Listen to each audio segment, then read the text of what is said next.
to tell us how he at last traced Dr. Brisman in New Zealand. As you all know, Dr. Brisman was with Bob on 31st January 1969, one of those who was in the room with him. And it means a lot to us to hear Antony tell us about it. Yesterday I was overhearing people being called that Antony was to talk about having met Dr. Brisman. So I said, oh Baba, I was the one who wanted him to get to him and Peterson, and I won't be hearing the tale of the story, but it's good that you have kept it. You didn't say it yesterday, say that? Personally. That's good that you are repeating, thank you. I'd love to hear Så it. de där har du funkat. Well, it stemmed from hearing Mira's story of a New Zealand doctor. At this stage, in 1976, when I was here in 76, I heard a story that Mira gave us of a New Zealand doctor who had been stung badly and treated here. And this aroused my desire to meet him when I got back to New Zealand, or even to locate him. I had to locate him first. So what happened, when I got back in 1976, I asked all my medical friends, and I have quite a few, if they knew of a man by the name of Brisman, Dr. Brisman. And of course it's an unusual name, there wouldn't be too many, and how I could get hold of this person. And was there a list of medical practitioners in New Zealand? They said they'd help me, and I asked just really from word of mouth. I never dreamed that in fact he would be closer to me than I thought at that time. Well, the years went by and I had no luck in tracing him. But at the beginning of this year, in fact not so the beginning, the middle of this year, I was told by Michael Opie, who was here with me about 2 years ago. Michael, I was on the phone with him, and he said, oh, by the way, did you know that Dr. Brisman is in Christchurch, which is where I live? I said, no, I didn't. He said, yes, I've heard he is in Christchurch. That's all he said. He works for a government department. Now, maybe he heard through that. I don't know how he heard. But so I was very excited, and I looked again through our telephone book at the yellow pages under medical practitioners, no Brisman. And I thought, could he just be in the ordinary pages? Because in our telephone book, all the doctors are listed on one or two or several pages, alphabetically. No Brisman there. So just out of the potluck, I looked under the ordinary B's in the telephone book, and sure enough, boing, it hit me straight away, Dr. M.A. Brisman. And I was absolutely flabbergasted. I was so excited, I picked up the telephone more or less straight away, and I rang him. And I said to him, his wife answered the phone, and I said, when he came to the phone, I said to him, Dr. Brisman, I said, you won't know who I am, but I know who you are. And I've been hunting for you for years to make your contact. And there was a sort of pause and a deep breath. And then I said, well, I really am telling you the truth. I really have been hunting for you, and I know a lot more about you than you do about me, which is nothing. So we got into conversation. I said that I had recently come back, or last year come back from Ahmednagar, and where I had heard the story of he and his wife and the Williamses being stung by bees at Happy Valley, and how they were brought here and treated here. And he was amazed, to hear this story coming from a complete stranger, in such detail. And so I said, I really would like to meet you sometime and to get your story. He said in his own words, I have no story. But all the same, I was going to pursue this. So we left it at that. And he told me then that he had been 5 years in India, and that after India he went to 5 years missionary work in Ireland. He was a Salvation Army doctor, a committed Christian, and I knew that. So that I left it a while. I left maybe a month go by, maybe 5 weeks, until I contacted him again.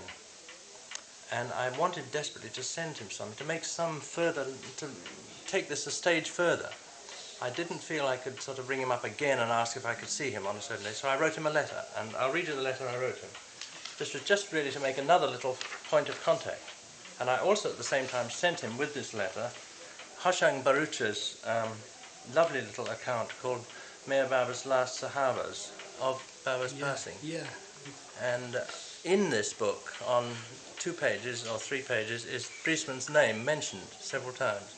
So this is what I said to him. Dear Dr. Briesman, as I said to you last weekend, it was shorter than that, last weekend when I phoned, my desire to contact you was in your albeit indirect connection with Meher Baba in India. In some ways, these connections and tenuous links seem rather indirect, obscure, or faint, but nonetheless I feel must be significant in the scheme of things, whether one realizes it or not. Your name has appeared in many accounts of the passing of Meher Baba, being one of the doctors in attendance at the time. But I realize that Meher Baba may not mean a great deal to you. I don't know what you may know of him. I didn't. It may be a surprise to you to know that there are many like myself in the West who regard him as a very great soul indeed, but perhaps not so many who have had the rare privilege of meeting him and of coming within the orbit of his love. I am not, believe me, attempting to introduce him to you, for we all have our own special paths to follow to the one goal, which is God, and life appears to provide stepping stones in that direction for each and every one as suits best. However, I am taking the liberty of sending you a small account published in India of his passing, in which you are mentioned several times. If you would like to, please feel free to keep this material. I also sent him a little Baba card, that lovely picture on 2 sides, and the universal message, and I think one other.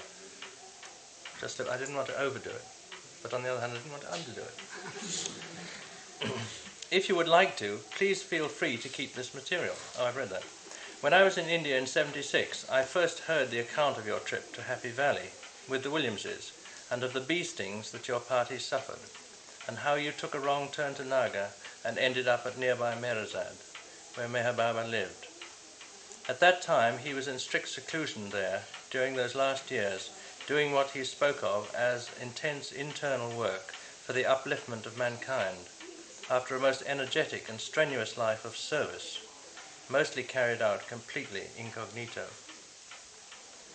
I wonder if Dr. Donkin, and I knew he was a friend of Donkin's, in fact we spoke about Donkin, he said on the telephone, their first contact, we did speak of Donkin, he said he didn't have a great connection to Donkin because he was so, I said, yes, he was a rather shy person. He said he wasn't shy, he was just thoroughly introverted. Those were his words, which so anyway, I wonder if Dr. Donkin ever spoke of his most unique book, The Wayfarers, which is a wonderful account of Meher Baba's work with those real seekers after God, who Baba called the musts, meaning the God intoxicated, and with the mad and the poor in India. It is a most wonderful and unique account from a medical man. If you wish, I could lend it to you. It covered the years 22 to 49. My own experience to finally be drawn to and to meet Baba in 1962 was through an Orthodox Christian upbringing, for which I am grateful, and nothing I have gained through his contact and love detracts one iota from the true Christian teaching. But I can say that it is more meaningful now, and that I have never been so profoundly touched as by Meher Baba's depth of understanding and love. It would be nice to meet you. Sincerely. Beautiful. So I had no reply from that letter, and just before I came away here, this is about 5 weeks ago now, I rang him up again at his office, and by the way, he is now Assistant Medical Officer of Health for the City of Christchurch. He's no longer on the missionary side of the field, he's nearing retirement, and he's got this government job now, which is a pretty important job, and he has a big office, nice big office. And I rang him up and said, I introduced myself, yes, he knew who I was. Had you got my letter? Yes, fine. I said, well, I would. I'm just about to go to Ahmednagar, and I would love to meet you before I go. He said, well, I'm terribly busy. I've got a full appointment this afternoon, and this morning I rang him about 10 o'clock in the morning. I don't think I can see you this morning. In fact, I don't see how I can see you today. I said, well, I must see you, Dr. Breeson. I must. I really must. You don't idea what a lot this means to me. So I said, what time is your lunch hour? Well, he said, I could be here between 1:30 and 2 o'clock. I said, right, well, if you can, I'll come round just on the chance that I can see you. So I did. And I also took with me, behind my back, so to speak, a copy of the Wayfarers, you see. And we had a very nice, he did see me, and he wasn't, the chap who he was having an appointment with didn't turn up. I had about a quarter of an hour with him, maybe 10 minutes, and he was so nice. I really thought he was beautiful. His daughter was there at the time, about 12, 13-year-old daughter. She was wearing school uniform. And we had a little chat. I said, well, is there anyone in Ahmednagar that I could contact while I'm there for you? Anyone at the hospital? Because I always feel that these little helpful contacts would mean a lot to him. Yeah. So he said, yes, he said, there are some people, certainly Dr. What's his name? Dr. Cindy, is it? Oh, Salve. Salve, that's right. Ratan Salve. So he wrote these down on a list, and there were also two nurses at the hospital, one from Britain and another from New Zealand, and from Christchurch in New Zealand. So, right, that was fine, and we said goodbye, and just before we said goodbye, I said, Dr. Breeson, I brought Donkin's book with me. I don't know whether you'd be interested in reading it while I'm away. And he said, quite openly, yes, I would. So I put it on his desk and left it at that. That was lovely. So we said goodbye.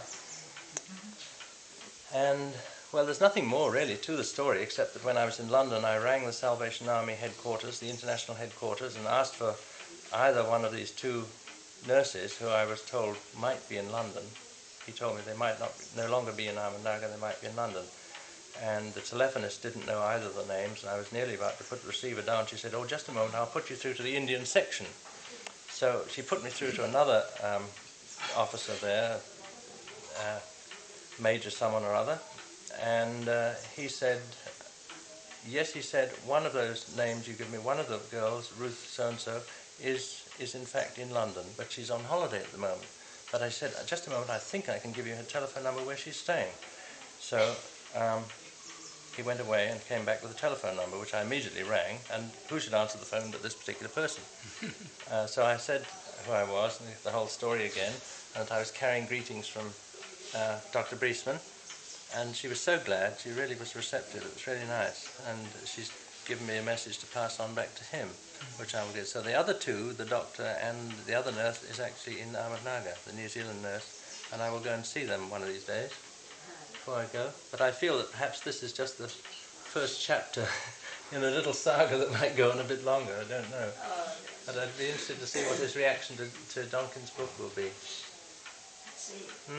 And actually, at the end of Harshang Barucha's book, there are lots of Baba sayings and some of little snippets out of the discourses and things. I didn't realize when I'd sent it to him that it had these in, but I looked at it later and found them there. But so, it's interesting.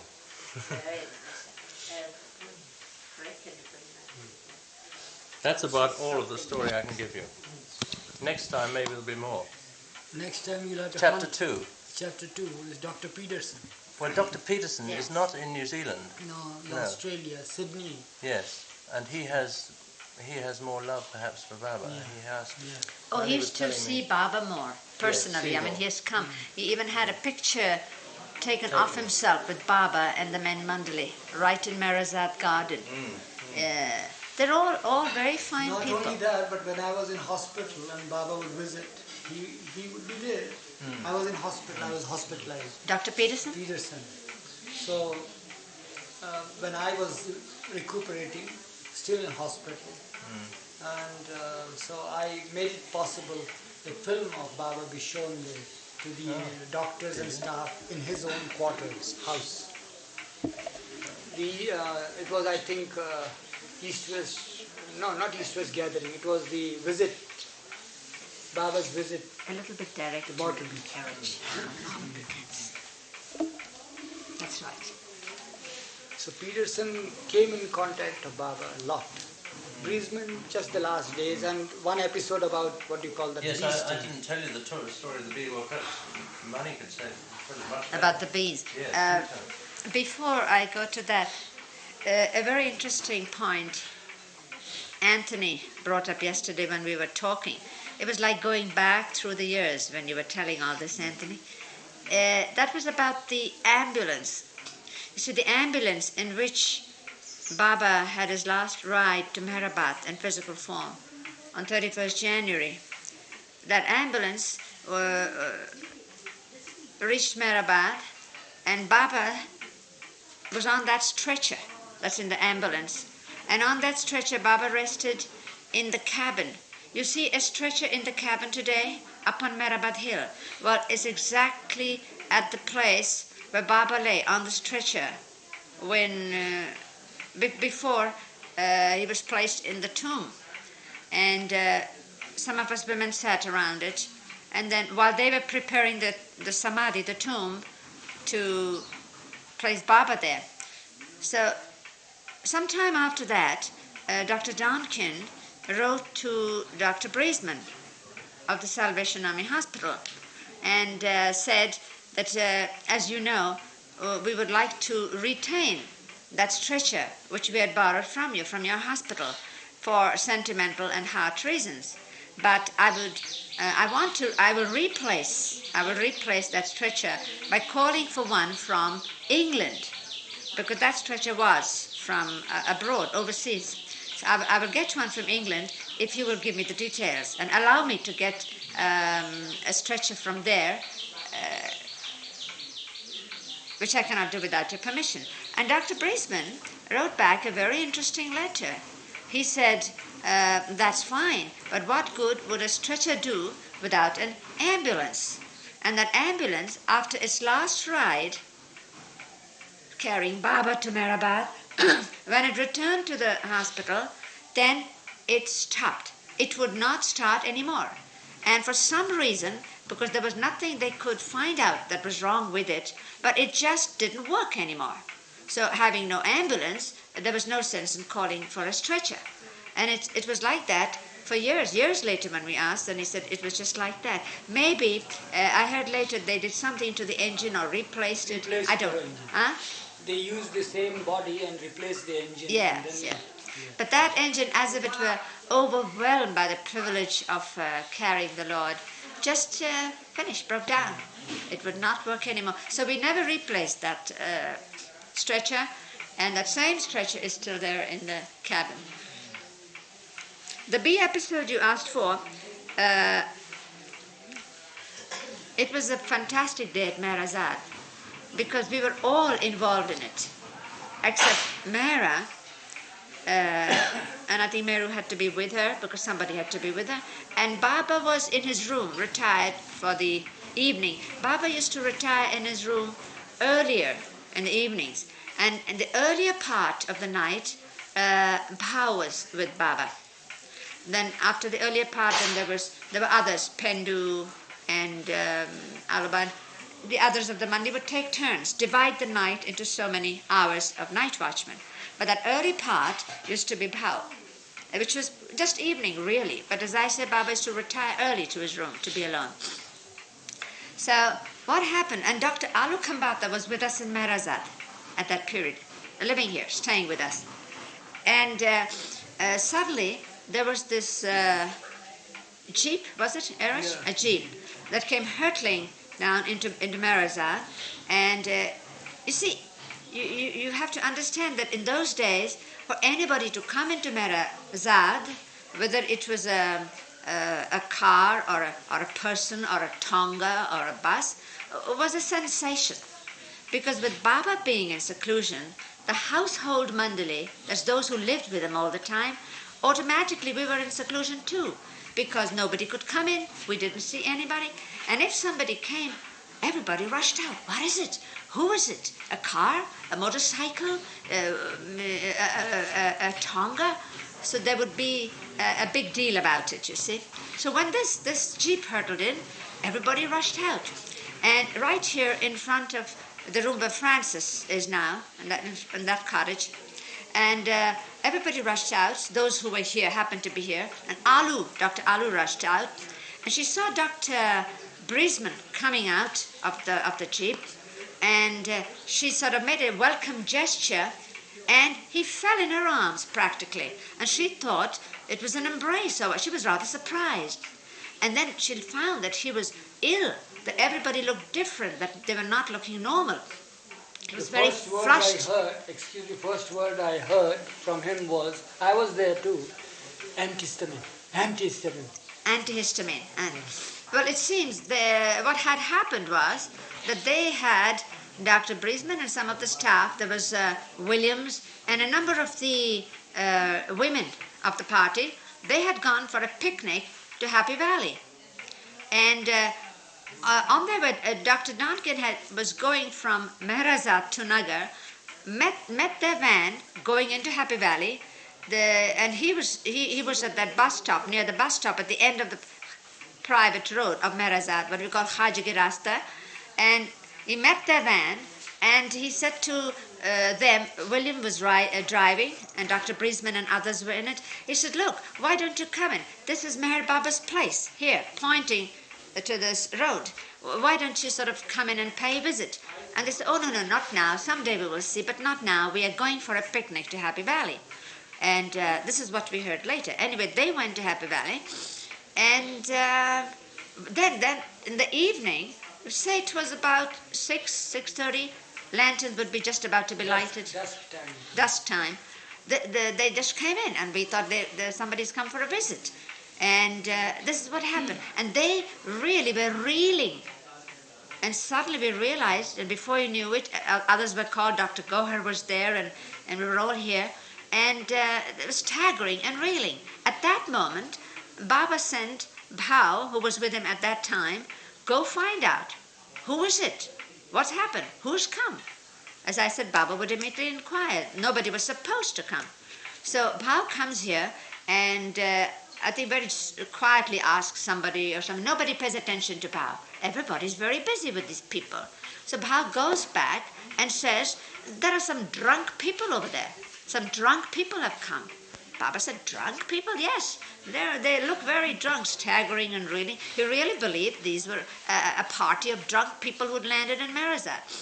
In the meantime, as soon as Eruch said, they asked for antihistamine, and they said that it was bee stings, but barely conscious, but they were very, very brave. And Gohar immediately rushed for antihistamine. They were given.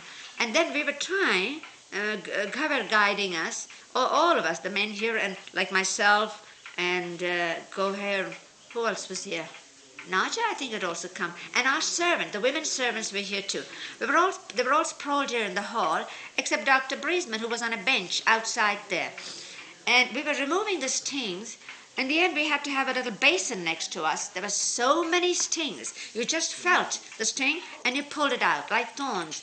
And there was some, and then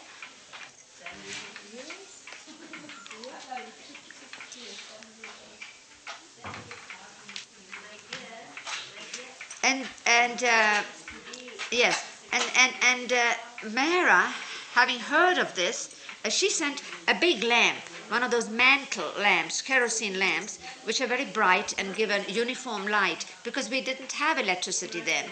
So that helped. And one of the women of the party was pregnant, and she was really very ill with this bee stings.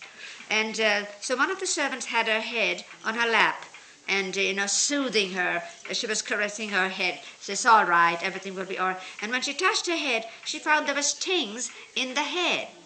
And she took out 32 stings from her head alone. I think it was Mrs. William.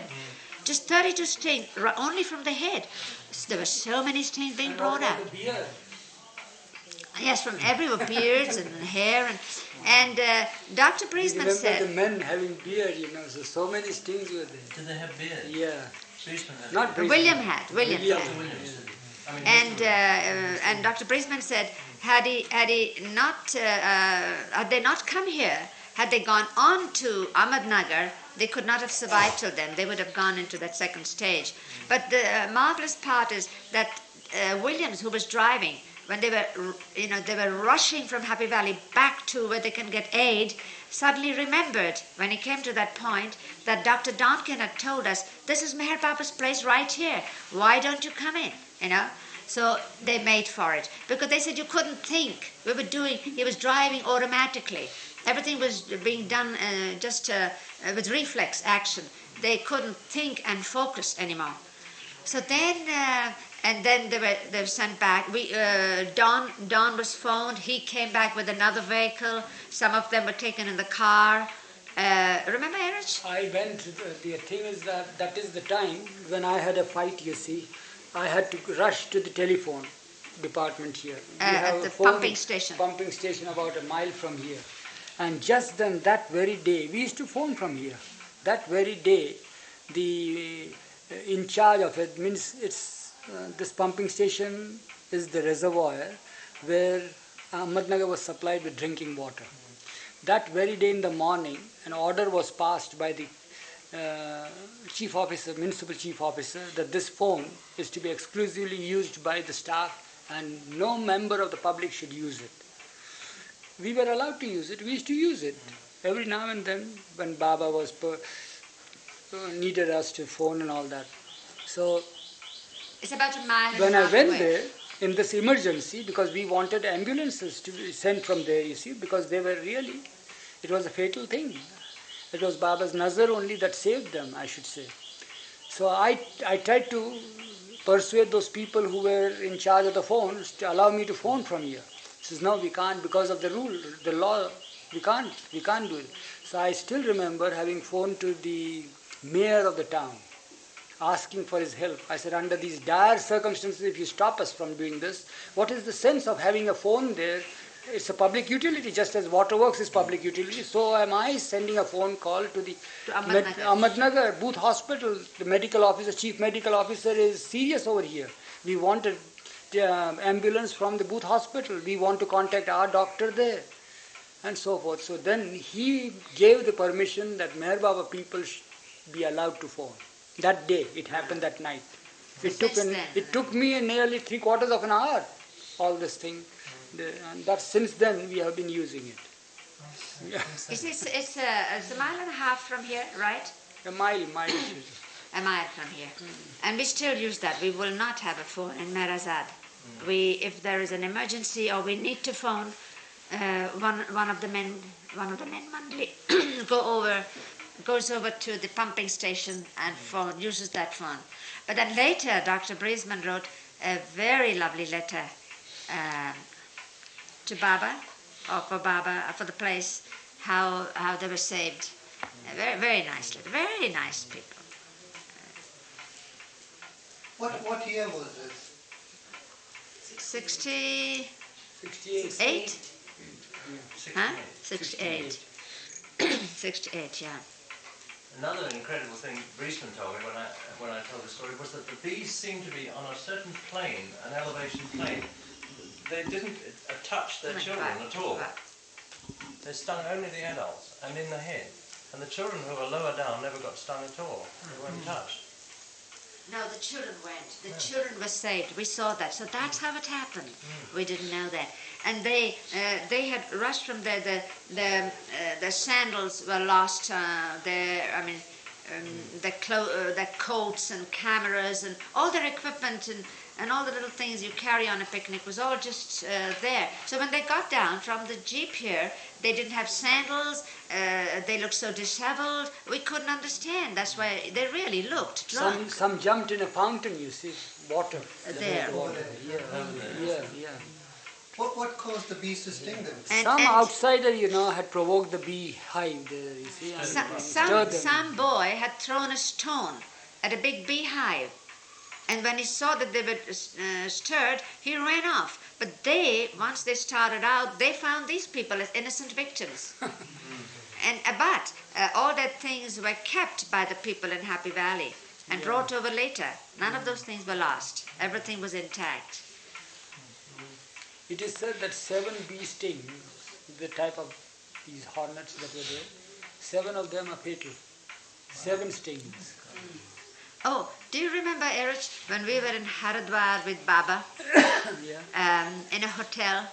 Of course, the men were always separate and the women were separate. That's why I asked him, do you remember? But Neelu, one of the men, Mandali, Dr. Nilkant, had gone out of the hotel for something. And when he came back, he was frantically wanted to, enter back to be with Baba. They wouldn't allow him in because they couldn't recognize him. They said, no, you're not the man. He had been stung by bees when he was out into the bazaar, and his face was so distorted. He not only looked so funny, but he looked different, And they said, no, you're not the man. We won't let you in. Afterwards, of course, it was a laughing matter, but at that time.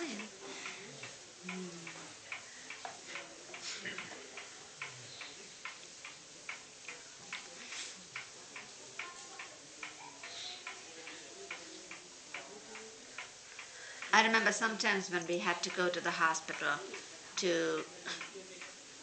Dr. Gower needed a second opinion or had to check one of us up. Anyway, I remember going with Gower once. And there were so many patients outside, and Dr. Brisbane was so busy and had been busy for hours. And yet when he heard that Dr. Gower wanted to see him, we didn't want to go ahead of the other patients, but when there was a possibility, we went in, and he talked to us. There you are, that's true. As if he had all the time in the world, as if that's just the thing he wanted to do, find out how we were and help. Amazing quality, not even a little bit of show of impatience. He gave up his time and everything so freely. They're all like that.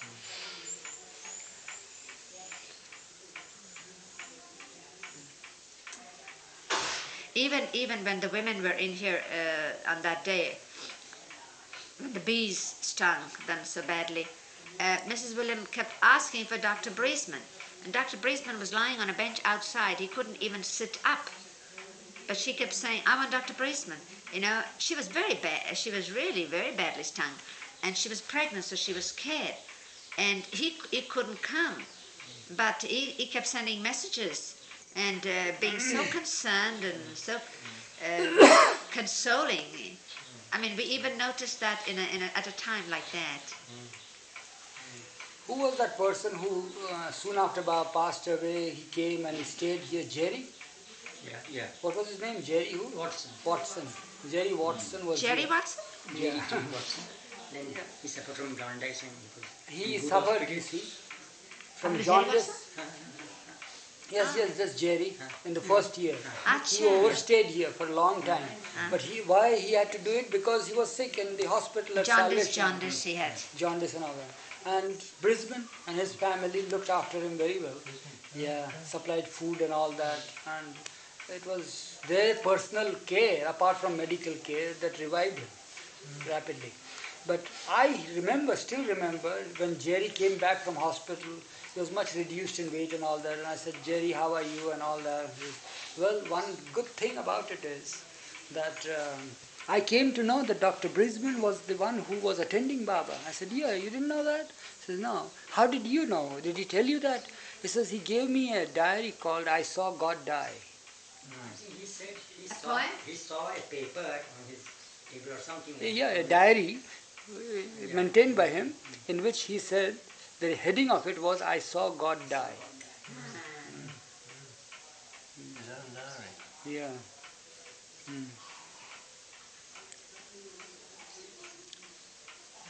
He has said that. Jerry told me that. I remember still those words.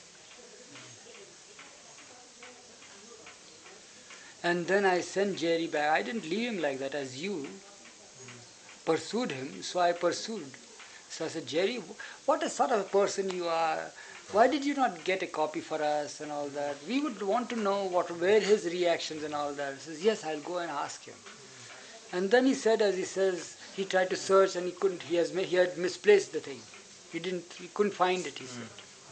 That was the answer. But this is what he said. The heading of it was, I saw I saw God die. Yeah. He remembered that very well, Jerry.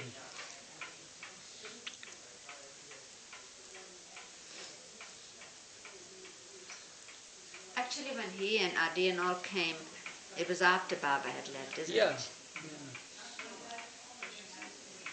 He told me he wanted to be remembered to you all. Thank you. Yes? Give our salutations to him. I will. We remembered I will. him. Oh yes, We please give remember him a him. very fond regard Yes, and I will. remembrances. I will, don't worry. I'll ring him up the same night I get back.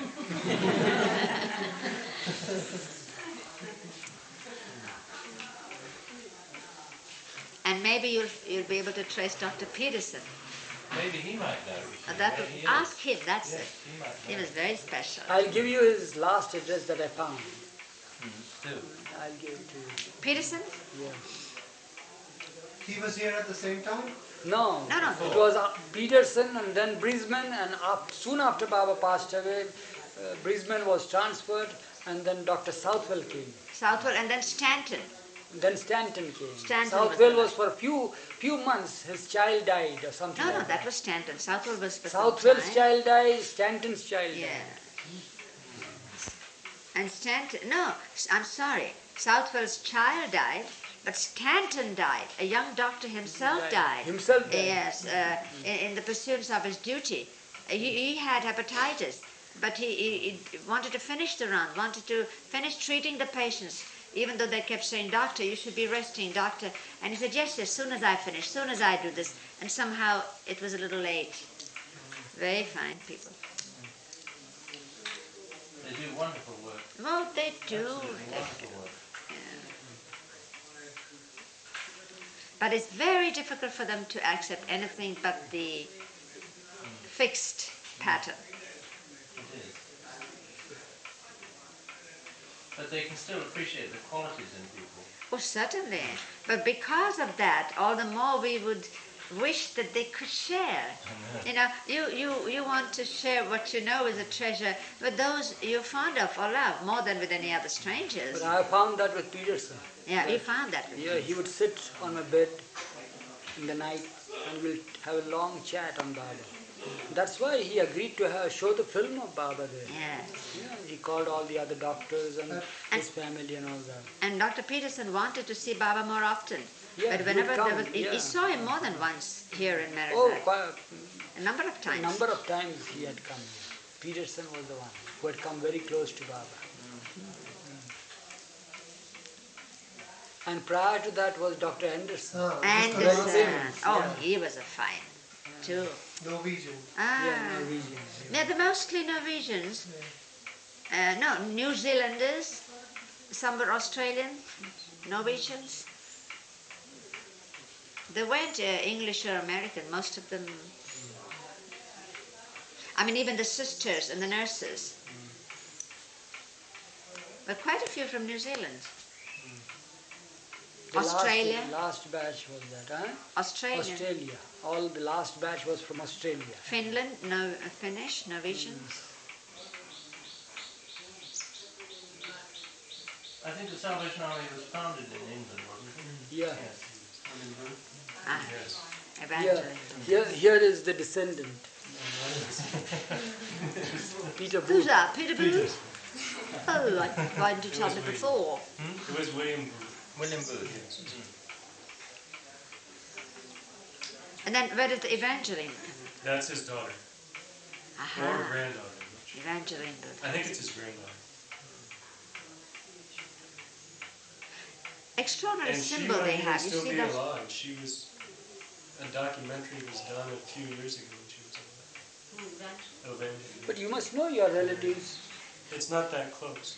But whatever it be, howsoever far, after all, blood is thicker. It's a distant relation. They are actually Yeah, actually, In those days, blood Back was in the- thicker. Now nothing is thick, Eruch. You know how inferior quality of everything. Even the blood is thinner. Not the same. What about their symbol? Of the Salvation Army symbol.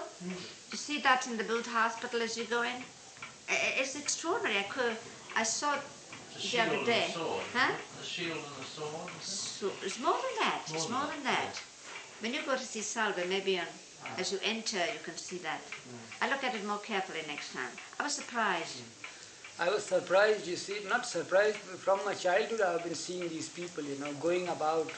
They don't have any, they are not shy people. Very daring, very dedicated. Very dedicated. Yeah, they would have a soap box with them and a big huge drum, you see, and they'll just go to a square, you see, where people are thickly populated, and they'll place the soap box there, stand up there and beat the big drum, you see, and then they'll call, and surprised that they can pick up the language of the place, you see. They'll address the people, you see, in their own language, but the pronunciations And are the women were dressed very much something like Mary Beckett, Yeah, Baba Lava, yeah, blue, and a solar token on top. When it was, and it's amazing how many people respond, especially the Parsis. They knew that they simply had to stand before the home of a Parsi, and they were sure not to get help. There was one a very dear friend of ours, Mr. Nicholson, who had this enormous toy store, and he would keep all those broken toys and things, and these missionary ladies would take them, repair them, and give it to the children in the hospital. Why, even jam tins, in those days, jam tins were thicker, like blood. It's thicker, it's very thin now. You can bend them with one hand. Thick jam tins it used to be. Well, they would take it with them and make handles to them to make mugs. There again, nothing was wasted, and always for the poor, or for the sick, or for the needy. Amazingly, not only thrifty, but ingenious in their ideas and things. And of course, they would write checks out. I've seen Nicholson write a big check and give to them. The Parsis have been like that, are like that. They have gone ahead on their own, and they've been very philanthropic, and also the first of anything you find in Bombay, which is the Mecca of India where such things happen, has always been a Parsi. The first hospital for children, the first school for this, and the first of anything has always been by a Parsi who has been a self-made man. One of the richest people that you call Sir, and they were made Sir, they were given honors and titles by the British because of their efforts and their help. And one of the first was Sir, this Batliwala, what they call Batliwala was a surname, the last name, and that name was because he was a bottle washer. He began washing bottles and became a millionaire. But then he didn't just sit on his millions, always giving, also for their own community and also for all communities at large. But one of the Universities, JJ Hospital, what is it? The first this and the first that was all of them. Now, one of the beautiful things about Booth Hospital Association, the Australian Association is there because of Peterson and Southwell and Brisbane and all that. Soon after Baba passed away, there was that Tim and Diana who came leaving their baby aside, How old was Whiteledge, yeah. They're coming now, They're coming in now. December. Yeah. So she was taken there for breastfeeding. You see, she left her through, I think 1 month old child or 2 months old child. Anyway, it was not very tiny baby. tiny She baby. Left her and tiny came baby here. to come here with her husband for a visit. Anyway, she came here for a visit, and the little baby was back home in Australia, and so she wasn't breastfeeding her child. Yeah, Australia. We are talking about Australia, Francis, the flag of Australia.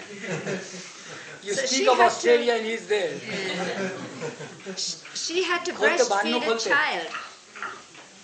Any child she had to breastfeed in order to relieve the milk that she had. And what do? You can't find a child just like that. So Dr. Gower and we women, it was a project baby milk. Any baby, project babies. Gower would approach road menders, can you please lend us your baby for a while? We had these neighbors, natives, and their child was brought. But you see, the child, the moment it would look up into a fair face, was crying and wouldn't have any more milk. So then also the Booth Hospital was approached, and this matron, I think she was from New Zealand, helped Dr. Gower. They had these babies that mothers rejected sometimes, and then of course they were Christians. That was one privilege that they had. if those who came into the fold would have to be Christians. So this child was named, the child that Diana breastfed was Moses. And after that was delightful, a twist from Baba, you see. So she breastfed Moses, but Moses, poor dear, had never breastfed his mother because he was just, abandoned, left there. So he didn't have the strength to breastfeed. A bottle is much easier. All kinds of fun we were having. And the moment one of them said, no, it can't be done, or a mother wouldn't let her child be breastfed by her, Diana would be in tears, and God would say, please don't cry, Diana, it'll be all right, we get another baby. And I still remember she sat on one of the milestones, one of those stones there on that road to Ahmednagar, when Gover went pleading with these people who were breaking stones on the road, laborers, please, can I have your child? And she took it and came to Diana, and before Diana could begin, the mother-in-law came, didn't know what was happening. How dare anybody take my grandchild, and snatched the baby away, went off. Oh, Diana, don't cry, I'll get you another. So in the end, she took her to the Booth Hospital. She phoned and they said, yes, sure, we'll help, all we can, come over. So she had this baby, but who had to be resting every now and then before he could breastfeed. So Gover said, what's his name? What's the baby's name? And I looked up and said, Moses. And that reminds me of the time we were in Kashmir with Baba. And only a few of us, Mara, Meru, myself, Rana.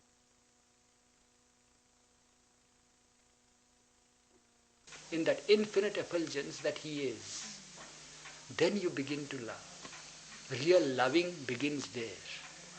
When you start loving, then what happens is that you want to drown yourself in it. You follow? You want to merge in it. The heart is at it has flared up, just as you have the flares in the sun. It just flares up, you see. But you want to become one. You don't want to be the heart. You want to be it. The flame itself, you see, the effulgence. And that is an obstacle also. Pardon? Is that obstacle also? Yeah, that is also obstacle. So then what happens? Just wait. Don't be too hasty. Then what happens? The flare-up is so great that obstacle automatically disappears by His grace, and you begin to derive the charm of loving instead of becoming Him, instead of wanting to become Him, instead of wanting to merge in Him. You derive the charm of loving. Then you begin to love. Then you realize, then you become aware of what this great purpose of this whole creation is, nothing but to love. That's all. There is no purpose behind it except to love. It's nothing but love. So you begin to love. The charm of loving is there.